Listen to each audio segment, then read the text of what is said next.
I was honest. Look at yourself, man. Look at yourself. What am I going to do today to change what I see in this mirror? How you address it is you face it. You face it every day. You face it every single day of your life. I believe that most human beings are only living at about 40% of their capability. And it's a survival mechanism. It protects us from pain and suffering. The second we feel that, our mind says, oh no, this isn't fun. We should back off.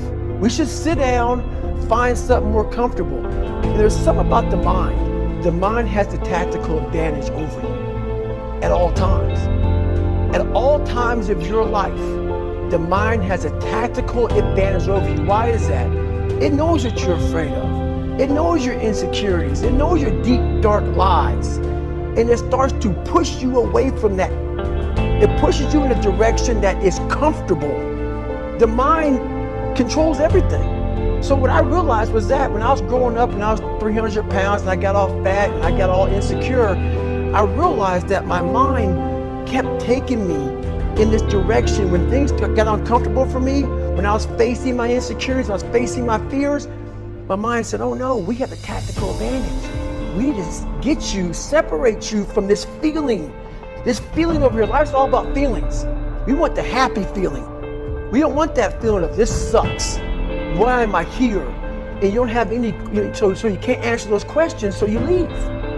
I started realizing that if in that moment you can answer those up questions and you are now in charge of your brain versus your brain ruling you, that's where all that stuff comes from. So the 40% rule is all of that. You get to 40%, your brain says, we're done. Let's roll, man. This is starting to get painful. This is uncomfortable.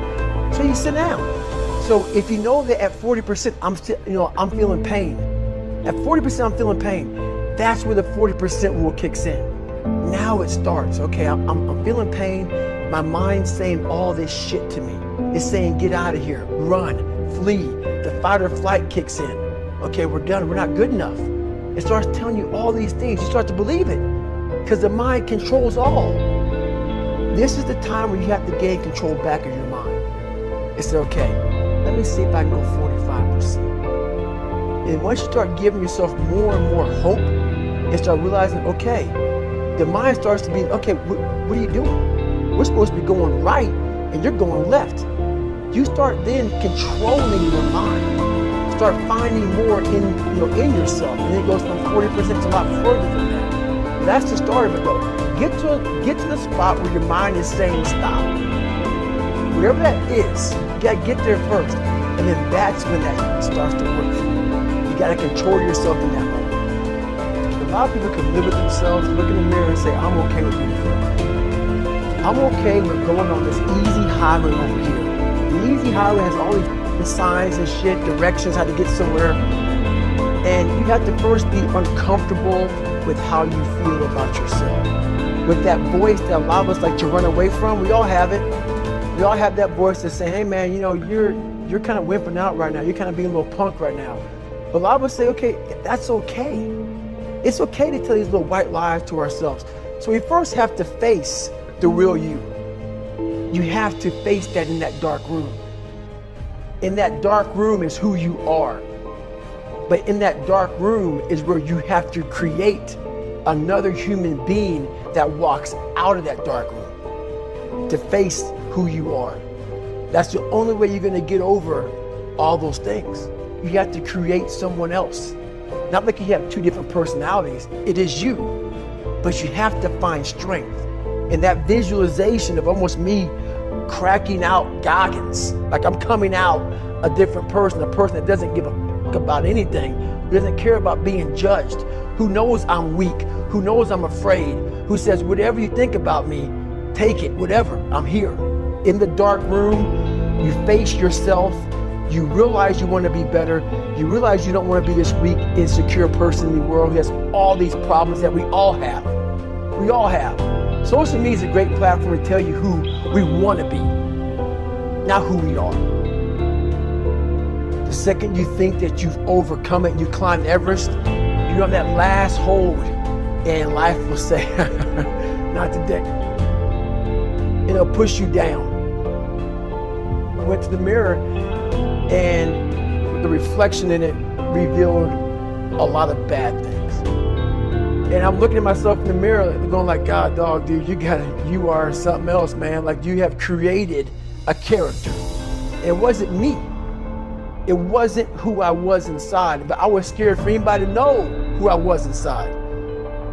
So in that accountability mirror, I call it, I got real with myself. I said, you have a third grade reading level, which is hard to admit when you're a junior in high school that you copied every single thing you did because of fear they're gonna put me in a special school. Y'all know what special means. I'm gonna have a title on myself the rest of my life. And people say, oh, you know, you have learning disability. I had a learning disability, but I realized I was lazy. So I called myself out there.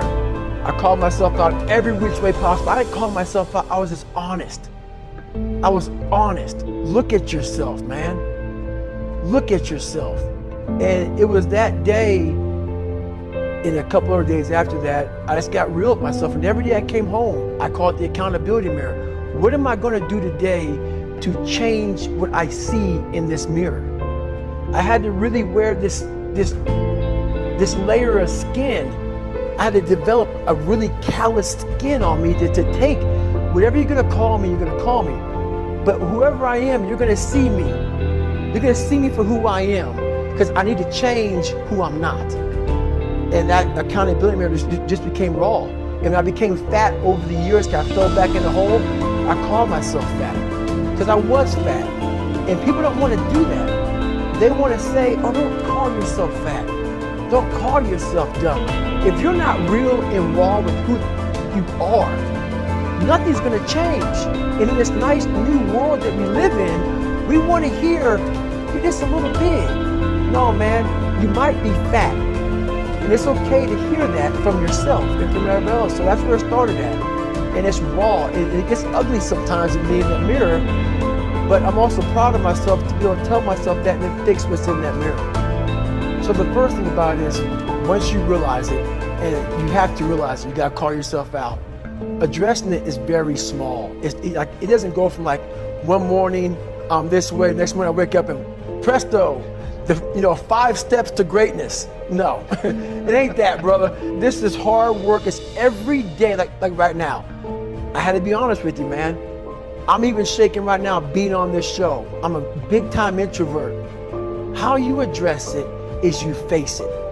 You face it every day. You face it every single day of your life. Where you say, okay, like if you're fat, you need to lose weight. It's patience. It's patience in this fact of accepting who you are right now. I'm fat. I don't like myself. Accepting the fact that if you lose 3 or 4 pounds, that's a huge accomplishment. You have to live in your own world. You cannot judge yourself. That's why social media and all these things are horrible. You can't judge yourself off of the so-called competition that we have made up in our mind. The things that, how people look, how people act, how smart someone is. This is a race that you run completely alone. And you're all by yourself. I had tons of sticky notes all over my mirror. It wasn't like be better than John or be as fast as whoever. Okay, David, yesterday you did this. Today, our next goal for the week is this. So I had a year goal, weekly goals, daily goals, hourly goals. I figured out these ways of total accountability. Are you accountable for what you're doing? Are you accountable? And I mean to the T for what you're saying. I am.